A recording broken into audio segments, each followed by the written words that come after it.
excessive employment turnover. What we do know, and you saw in the newspaper that we came out initially and said there's been 86 people that left the organization since 2010. And when we said that, that was a correct statement. And then we did a core request, and we found out that there was 96 people have left the organization since 2010. And then when we looked into a little bit further, 82 of those people left under my opponent's tenure. So we want to be fair to him, right? And so he is responsible for 82 of the employees leaving. Well, what we do also know is that there's 80 employees total for the Sheriff's Department. So, you know, however you want to do the math, we know that that exceeds 100%. And why is that important to us as a community? Well, it's important to us as a community because there's a cost associated with it. And a lot of people don't realize it because they go, well, you know, okay, so people leave, you know, poor pay, you know, whatever the reasons may be. And so they really think about what it costs us. Well, we came out with a newspaper article that I wrote, and we talked about what the cost of attrition is to us as taxpayers. Now, we did an estimate based on Routt County. Routt County did a study 4 to 5 years ago, and what they did, and so we understand what the study, you know, what they looked at. They looked at the hiring process, from the application process to the background, to the polygraph, to the psychological evaluation, the medical, outfitting and uniforming that officer, the phase training cycle. So when this officer was in training, the salary and benefits from the trainee as well as the trainer, and then the fuel and costs associated with their equipment. And in Routt County over 5 years ago, they came out with a figure of $25,000 per deputy. So if you do the math, you do 82 times 25,000. Now we also realized that some of these employees were civilians, so it may not cost as much. So based on that criteria, we came out with an estimate of about $2.6 million, but we came out publicly and estimated it at 1.75. And the reason we did that is we just wanted to illustrate, right, the cost to us, the taxpayers. And that's $1.7 million that was wasted because of the inability to retain our employees. Now, the officials advised Mark and I, our staff, that we're a little low on our estimates, that it's a lot higher now based on that criteria.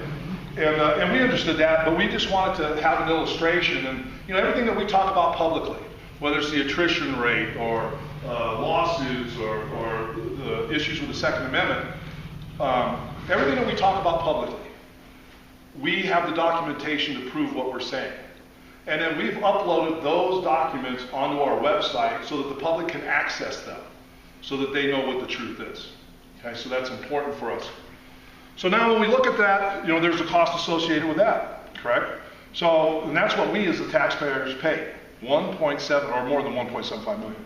Now the next thing we talk about, because it goes hand in hand with HR issues, the cost of the lawsuits, there's a cost in terms of the payout, what the county paid out, as well as a cost for the legal costs.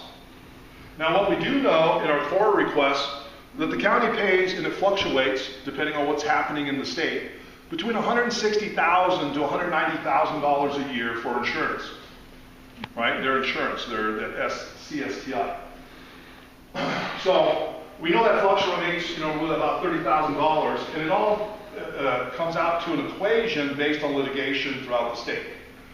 So it's not just one county, Teller County, having multiple lawsuits that would cause the insurance premium to go up. It's also what's happening throughout the state of Colorado.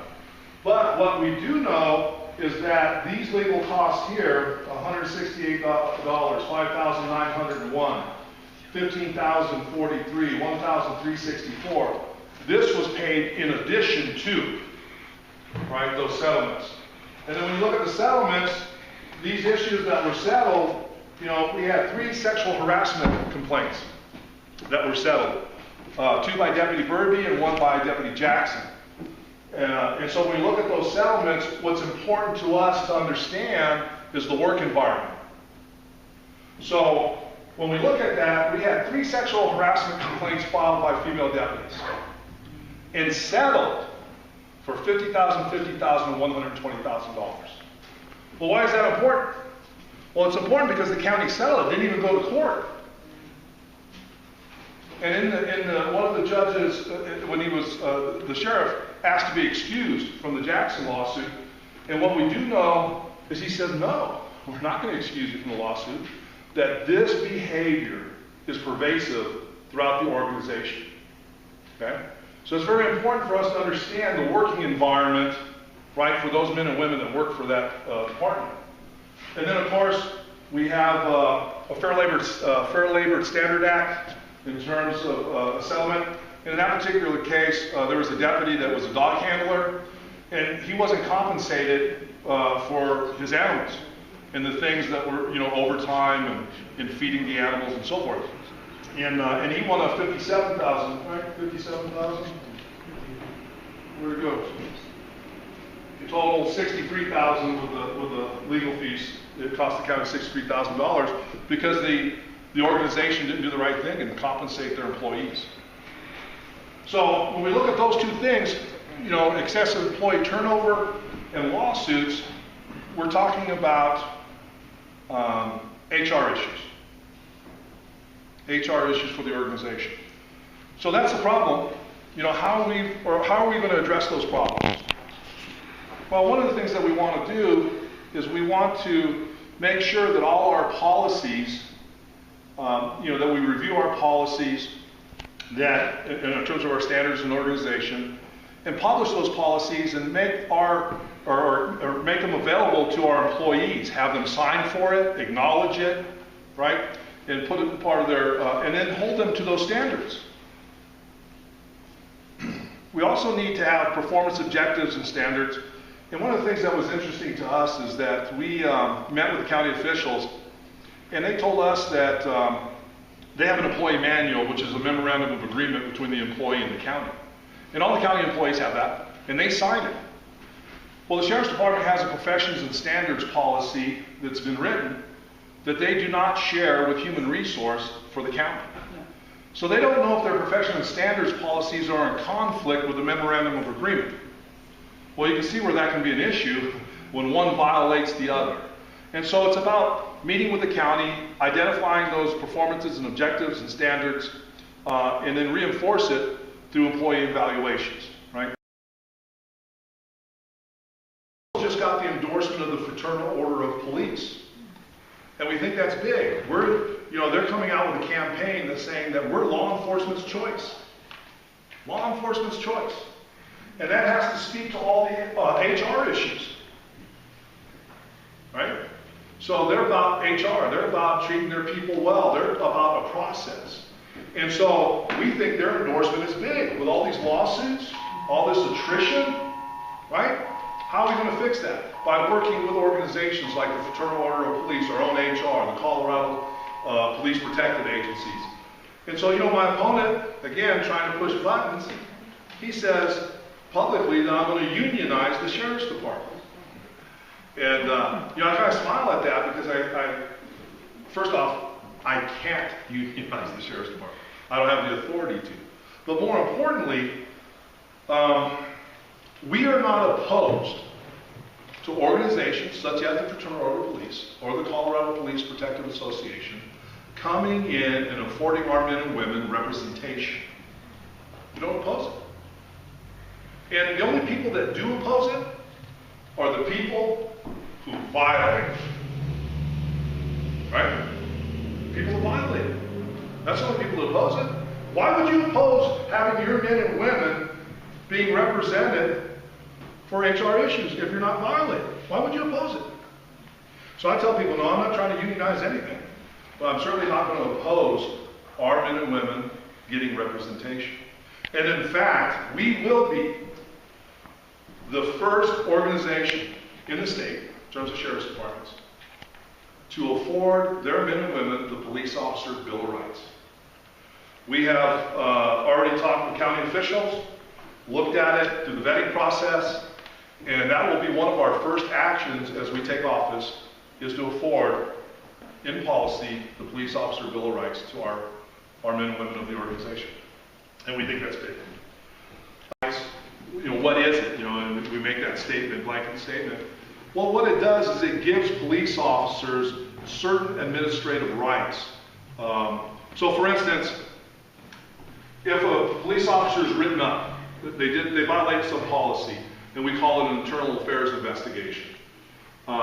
It gives guidelines on what we can do as an administration during the course of that investigation. So for instance, now they have no rights at all. So say Ken violated policy, I find out it's 1 o'clock in the morning and I'm all pissed off, and I call him at home and say, get your fanny down here, I need to talk to you about this.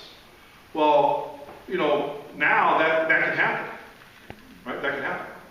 The Police Officer Bill of Rights will not allow that to happen. I can only talk to him about those things within business hours, between 8 and 5.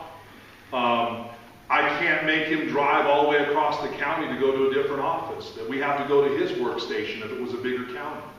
And so it's just certain basic rights, that they have a right to representation, whether it's an employee within the process or a lawyer. They have a right to somebody to advocate for them and to witness the process. Right now, they don't have those rights. So when we talk about the police officer's rights, it's those basic rights in terms of administrative issues, as well as criminal issues. If the police officers do something criminal in nature, it affords them certain rights. And no more rights than we would give an ordinary citizen, right? But who's the biggest? This, to me, is kind of amazing, right? Because we talked about these HR issues and what we are not opposed to and why. But one of the things that fascinates me is that the Fraternal Police, as well as other organizations, is trying to get the Police Officer Bill of Rights instituted in the state of Colorado for years. And they've never been able to get it past legislation. Who do you think is the biggest opponent of the Police Officer Bill of Rights? The Sheriff's Association, right? The sheriffs, right? All the sheriffs, they're opposed. And why? Because they view it as losing some type of power and control. And we talked about, we don't need power and control. We want to do the right thing, right? And so you don't run the organization as a dictator, right? There's a process. And there's policies and procedures and things so that we can protect, the reason these people are leaving is they have a horrible work environment. One of the things that they said that was kind of interesting to me too is, Ryan comes out and he says, well, it's not over 100%. We're at about 70% attrition. Like, that's any better, right? And so we went out and looked at similar size agencies in counties. Lake County, what was the others, Warren? Elbert County, Elbert, Lincoln County, Logan County. Yeah, so we looked at similar size counties, similar size pay scales. And what we found is their attrition is right along that national average between 28 and 32%. So if they can be within 28 and 32%, why are we at 100%? And it's because of the work environment. It's because of the sexual harassment, right? The mismanagement of the organization, and these people are fleeing, right? So we need to change that. Does the sheriff have their own HR, and do they use the county HR? And the answer is they have their own HR, and they do not use the county HR. And so when we met with Lindsay Chapman, the HR director, one of the things that we spoke about was, first off, there's certain things that we in law enforcement, we have to do in terms of HR, like internal affairs files, that they don't have access to. But we want to give them as much of the HR responsibility as we can. Right. We don't want to be in that business. We are law enforcement officers. We're not HR specialists. And so we want the professionals to do their job. So we told Lindsay and Cheryl Decker and Catherine, we told them, when we take office, you guys are going to be you're going to have a lot more work, because we're going to relinquish everything that we can that is reasonable, because you are the professionals. That's what you guys do for a living, right? And we want to invite them into our environment. I mean, to me, it's crazy. You got 96 people left since 2010. and they were only brought in on one termination or resignation? How does that happen? So we want to make sure that they're in from the ground floor, that we constantly seek their advice as we go forward. Yes, that's a good question. Thank you.